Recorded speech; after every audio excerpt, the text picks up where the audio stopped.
Yo tout le monde, c'est Gotaz, j'espère que vous allez bien l'équipe. Aujourd'hui, nouvelle vidéo, comme vous aurez pu voir le titre et la miniature. Dans cette vidéo, on va faire l'unboxing de mon MacBook Air M1 13 pouces. Mais avant que la vidéo commence, les gars, n'hésitez pas vraiment à lâcher votre plus gros pouce bleu et à vous abonner à la chaîne, les gars. Je suis super content de faire le premier unboxing de cette chaîne et pas des moindres. On va parler d'un MacBook, donc on se retrouve tout de suite pour l'ouverture. Bon l'équipe, on va tout de suite passer au déballage du MacBook.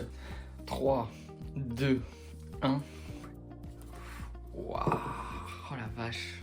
Oh putain les gars, je suis refait. Alors à la base je voulais en couleur nuit. Le problème c'est qu'il y avait quand même que 100 balles de différence. Et celui-là, les gars, regardez-moi cette beauté les gars. On va le regarder juste après les gars.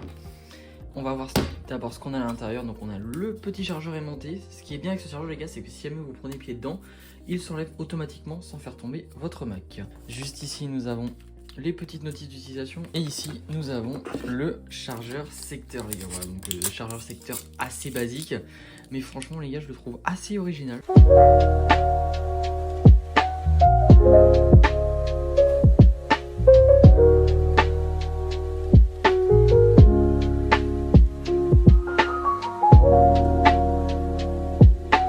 On est une journée après l'unboxing de ce MacBook Air M2 de chez Apple. Je vais vous donner mon avis sur la première prise en main après 24 heures d'utilisation. On va commencer par parler du design du Mac en gris sidéral, la couleur signature de chez Apple que je trouve particulièrement jolie et honnêtement j'adore cette couleur. Deuxième chose, on va aussi retrouver le support MagSafe pour la charge.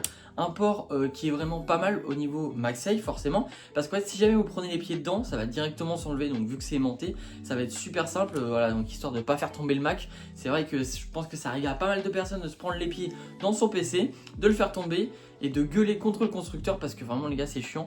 Là honnêtement le port MagSafe c'est vraiment génial, genre c'est juste aimanté, il n'y a même pas vraiment de force à mettre en fait. Vous l'enlevez, il se remet direct, enfin, franchement je trouve ça assez bien.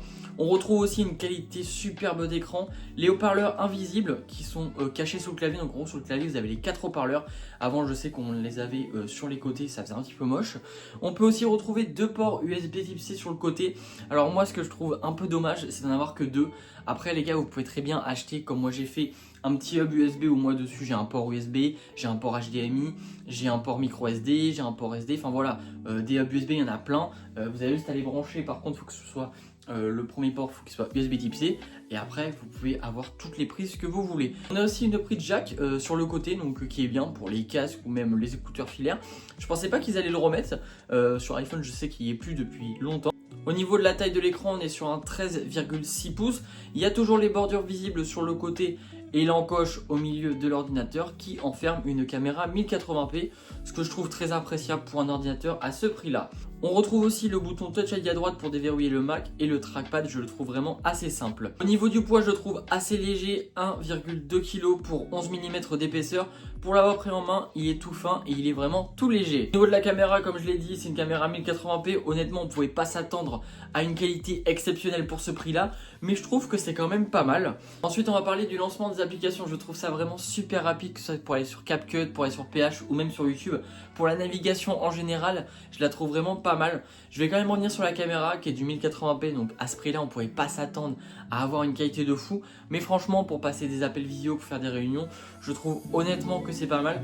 Même pour faire du montage, bon pour ceux qui le savent, avant j'avais un monteur. Là, j'ai décidé de faire mes propres montages. Donc n'hésitez pas à me dire ce que vous en pensez dans les commentaires, si vous avez des conseils à me donner. Comme je vous ai dit, les gars, je suis preneur. Au niveau de l'autonomie, on est sur 18 heures. Moi, ce que ça va, je l'ai rechargé que 2 fois, donc hier à 10 h quand je suis arrivé. Je l'ai utilisé toute la journée. Là, je l'ai mis à charger cette nuit, toujours à 100%. Donc franchement, les gars, je le trouve vraiment pas mal. Honnêtement, j'ai rien de plus à dire là-dessus. Au niveau du prix, donc moi, je l'ai eu à 899 € sur Cdiscount. Vous pouvez le trouver à 199 € en reconditionné, bon état sur Back Market. Et après, si vous voulez l'acheter sur l'App Store, je crois qu'il est encore à 1000 ou 1100 €, je crois.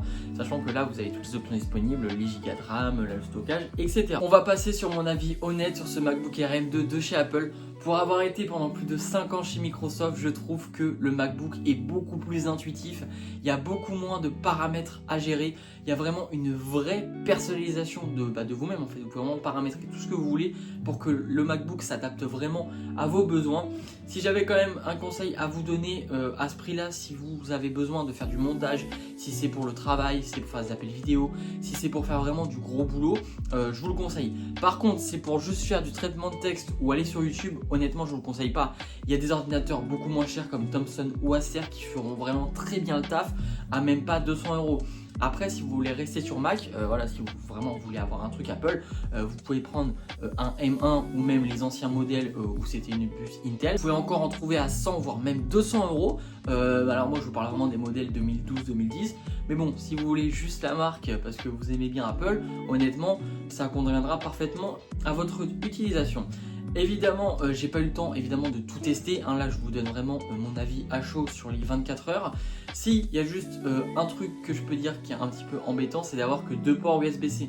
Après, moi, comme je vous ai dit, j'ai mis mon petit hub USB. Donc là, voilà, j'ai pu y brancher mon micro et j'ai pu y brancher ma souris sans fil. N'hésitez pas, les gars, prenez pas une souris filaire, ça sert vraiment à rien. La souris sans fil, je l'ai eu à 10 balles et franchement, ça fait le taf.